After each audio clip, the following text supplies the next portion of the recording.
We're a little into the One Piece Set 7 meta, and we've had quite an interesting meta so far. Bonnie is excelling compared to its performance in Japan, thanks to Noel popularizing his spicy Bonnie deck. Blue is low-key underperforming. It's been a fan favorite in North America for a while, but it's low-key been slacking. The rest of the meta is as predicted so far, but I want to give my personal opinion on various decks in the meta. So today we're going to be looking at my master tier list. After watching, please don't forget to like and subscribe if you're rocking with it. Let's go ahead and get into it. All right, we're gonna go top to bottom. First, let's go ahead and start off with black, yellow, Luffy. So this is the current standard for black, yellow, Luffy, and the way this deck plays out is that most people don't attack this deck. So in order to prevent it from comboing too early, this deck has a lot of self-damage shots to combat this. And once we get down to 0 life, we can use leader and babies to keep our life at 7k to 9k for a very long time. This normally consumes 2 to 3 cards out of your hand due to like leader skill, discarding a card, and then having 2 babies to call big units. But thanks to the new Rocket Luffy, we can actually earn one of those cards back. And if we use Moria at 10 Dawn, that's one card that can call 2 babies at once, which is also very efficient as well. Most of the top players I talk to seem to have very high expectations for this deck. I used to have low expectations myself, but the addition of Rocket Luffy has completely changed the deck for me. Now, you aren't guaranteed to run out of cards every time we combo, and we have actual removal too. This opens up techs like Ice Age to deal with 9-cost Zoro, or players adopting cards like 4-cost Kuzan and 10-cost Kuzan to combine with the Rocket Luffy. The matchup spread is a little bit sketchy as it struggles against both Bonnie and Blue, which is why I initially had low expectations, but its bad matchups gets its black back blown out by a bunch of other decks in the meta, like black decks, which are really popular, and black yellow Luffy destroys black decks. So it's kind of a triangle format at the moment. I put Black Yellow Luffy at the top because Black is overwhelmingly more popular than Black Yellow Luffy's bad matchups, and without Black Yellow Luffy existing, Black would probably just objectively be the best deck. So I think being able to beat that deck while beating a lot of the other meta decks puts it in a very favorable position. But if Bonnie continues to rise in popularity, I could see Black Yellow Luffy becoming just a little less powerful. Next up, we have Luchi. So Luchi's right here. This is the best Luchi list is still being ironed out, but this is just a base list that I'm gonna go off of. This is basically the kill everything deck in this game, and it's extremely effective.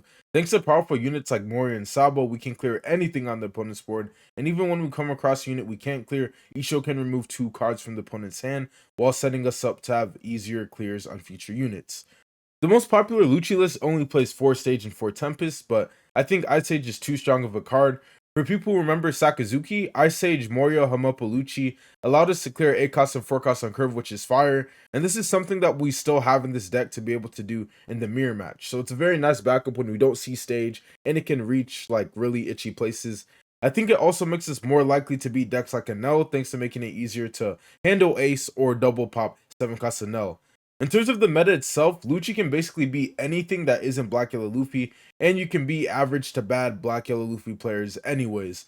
This deck takes a lot of skill, and it's a bit hard to defeat Bonnie and Anel depending on where your skill is at. But if you're a really great Luchi and you have a fire list, I think you're shaping up to be able to beat any deck, minus BY Luffy, but you can still beat like the average to bad Black Yellow Luffy players. Next up, we have Anel. So So this is the national winner Jonas Abraham's Anel list, and this is basically this game's infinite life deck. Anel's leader ability is basically a permanent black blocker that also has the opportunity to have some crazy effect. And even if you go down to 0 life, you can just heal yourself back up to 1 life the following turn. Keep in mind that for any deck to be able to go for game against Anel, they actually have to have at least 3 swings. And if we hit like, or if Anel hits like a beige or something, they can just heal next turn and require 3 swings again. So the triggers in this deck can just really extend what Anel can do. And shout out to Awaken TCG, as this is where Jonas released an entire Anel guide on. And based on this being Jonas's list and just Jonas speaking highly of Anel in general, I'm not going to speak too much on what I think about it, as Jonas is literally the person who won last Nationals with Anel, while I was telling him the deck was bad like every single day. So huge shout out to him, of course. And just by looking at the list, you can tell it's quite intuitive, right? And compared to how Anel did poor in Japan, 7 cost Anel will be the biggest difference in how effective Anel was in our format. Back in Anel's OP05 format, where it also did poor in Japan, Jonas made this Anel deck that utilized 7 cost Anel, and he did very well with it. And I think in this set, it's also very strong with 7 cost Anel. Because if you don't have 7 cost Anel, you basically just scoop to black. But if you see 7 cost Anel against black, the game just completely changes. So you basically have like an extra 7k swing for the rest of the game on top of your other normal shenanigans. In the past, I think Anel was a super skill check deck, especially looking at Jonas's national win. It was a genius deck to take to nationals. Nobody knew how to play against a really good Anel player, let alone an average one, right? And even in this set where people are more familiar with Anel, it's still extremely hard to play against properly. And the deck just has genuinely good cards now. Like Frankie is an insane 2k counter trigger, and Ace is just such an insane card. Like I actually responded to a tweet last week where I said I think that 10 cost Ace and Anel is worse than 10 cost Mom and Katakuri, and I'm standing by the statement. Obviously, like in a vacuum, Big Mom is just clearly stronger, but considering how weak Katakuri is, and considering what 10 cost Ace does for the Anel deck, I really think 10 drop Ace is just one of the craziest cards in the game. Next up, we have Red Purple Law. So this deck was especially rising in popularity towards the end of last set because it was the only aggro deck that could consistently keep up with Black's nonsense. And come this set, it got another tool that put it over the top. 6 cost Sanji is a 6-drop card that can be played off leader skill and is a blocker and is also a 2k. This has added way more longevity to the deck, and Sanji is also a difficult unit for black decks to double clear in the first place, right? Because you can play Sanji off of leader ability. Here's the world champion Guan Rong's recommendation for a Red Purple Law. For all the people on my streams who told me that Miss All Sunday is a bad card, I'm gonna listen to the world champion instead of y'all. But really, Miss All Sunday is really a huge game changer for this deck. One of Red Purple players' comment saying is, "Oh, I didn't draw enough Rages," or "Oh, I saw 0 Rages." So here's another card that allows us to draw cards, and on top of that, it still pluses Dawn. It's kind of like the counterpart to Queen, right? Like we use Queen to close out games as we start like rapidly minusing Dawn while trying to close out the game and earning a lot of resources. But Sunday can actually set up our Dawn, ramping us up while drawing those resources in the early game, which is very, very strong. And I feel like with the card like this, earning us that extra draw also gives us more opportunities to actually see Reijus in the first place. In terms of the meta, Red Purple Law is in a weird spot where it can pretty much beat anything, but it can also lose to anything. Honestly, I think it's like the 50-50 deck of the format right now, depending on how high it rolls and how high the opponent rolls. I believe it to either be at the top or bottom of S for this reason. Next up, we're going on to A+, and we have Bonnie. So, as I mentioned at the start of this video, this deck has exceeded expectations in America so far, and I think we can attribute this to Noel, who popularized Bonnie back when he was in OP07, and he had very good results with it. He actually beat the world champions RP Law with it in finals, which is extremely impressive. Green Bonnie is like green Anel pretty much. Rather than having a permanent blocker at the end of the game though, as I described Anel earlier, your opponent is always one attack short for the entire game. And this is perfect because it gives green the level of defense that allows us to establish multiple big units, and it gives us the ability to even play cards like 9 cost Zoro and play it safely without having lost all their life yet. Not only this, but it also makes our early game searches like Bonnie and Baby 5 even more powerful. Like if our opponent opened like a early like searcher to swing at our Bonnie or Baby 5, we can just tap down their leader when they go to swing at the Baby 5. And only having this deck in A+ might be a little bit of an like underestimation, but due to its poor performance in Japan and it possibly not being able to beat really good RP and Luchi players, I decided to rate it at A+. But depending on how popular Black Yellow Luffy is, and whether it's really true that good Luchi and good Red Purple Law players beat this deck, I do think that this deck can potentially move up to S. Next up, we have Black Moria, and this was one of my favorite decks last set, and I was preaching for a weird version of this list the entire format that people finally came around to. First was Rebecca Hina, which I got 3rd place with, and then it was Brooke Moria, which shout out Ryan Hartman for his performance that forced people to finally give Brooke a chance. But as of this set, Moria's in a weird spot. This is a Moria list that got top 16 in one of Eggman's recent onlines, and basically this is the aggro black deck.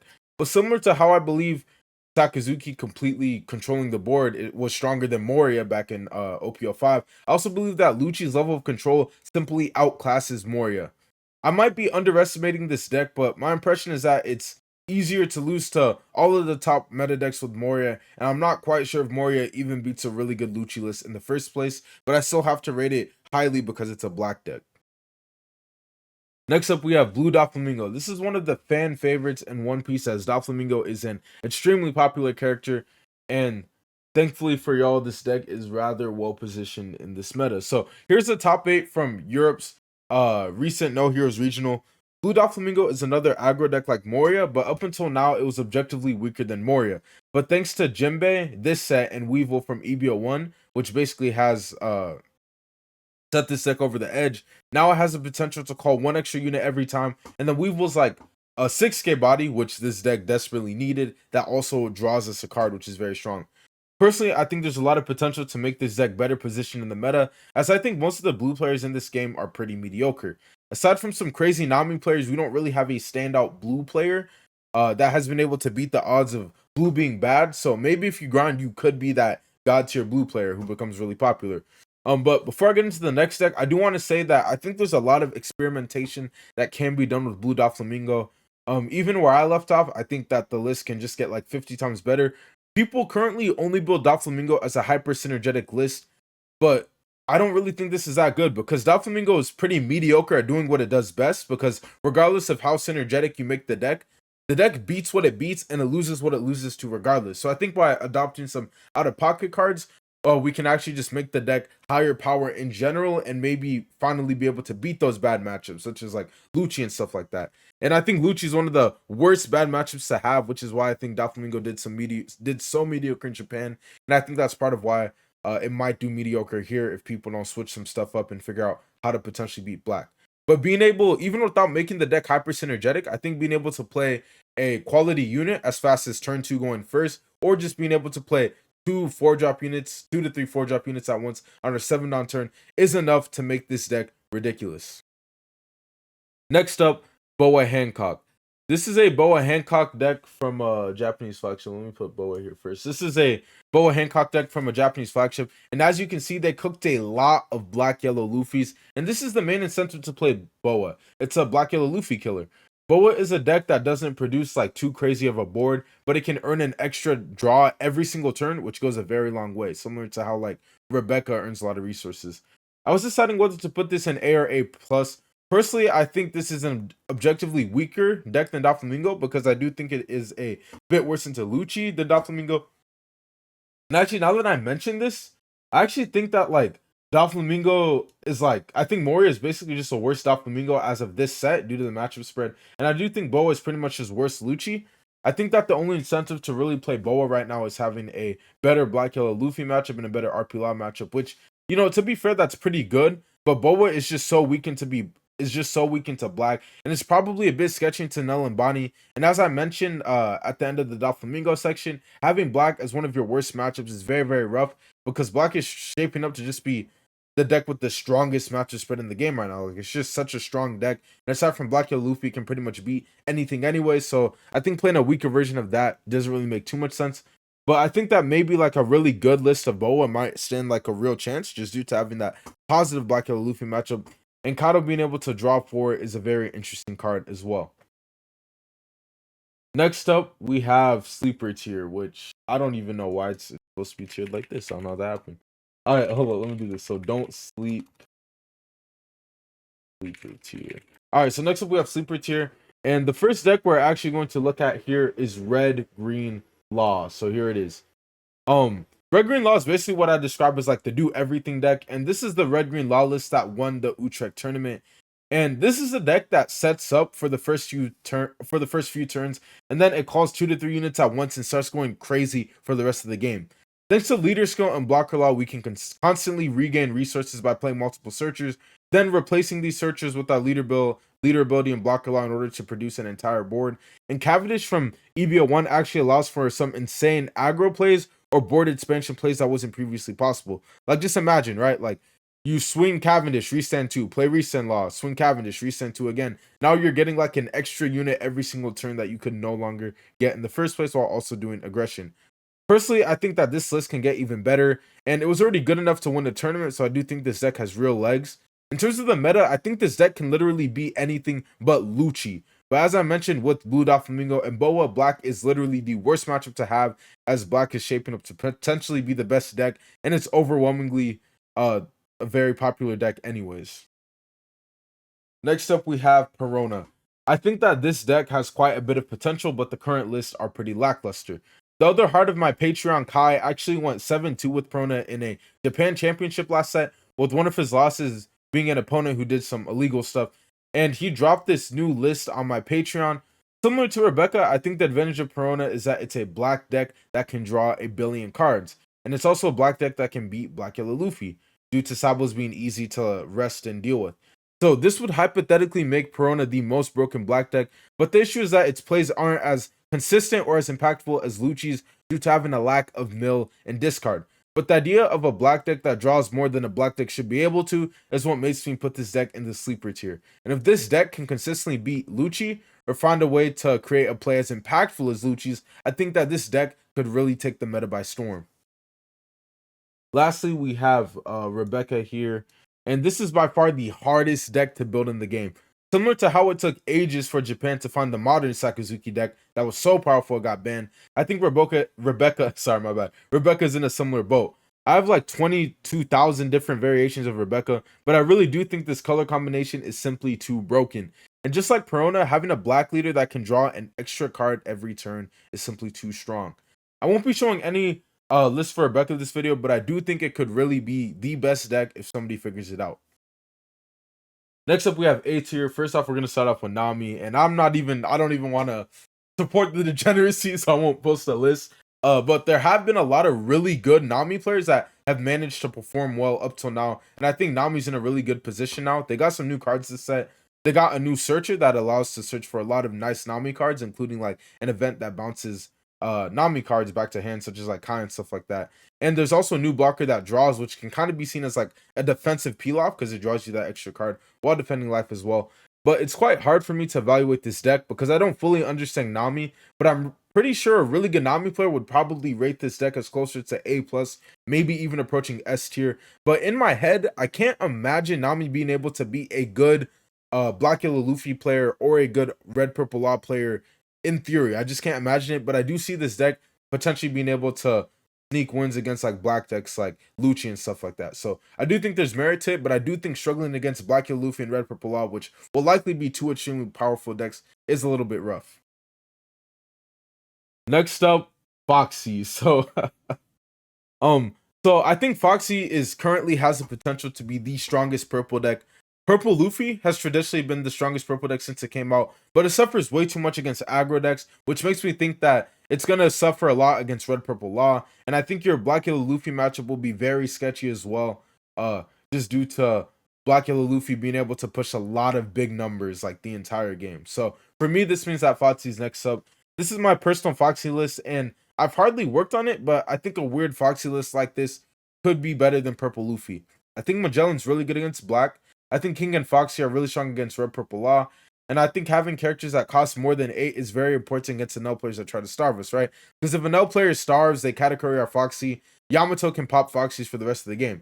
But if we have units like Kaido and 10 costs, they'll have to use Raigo to deal with it. And if we chain these back to back, we can potentially just stomp out Anel.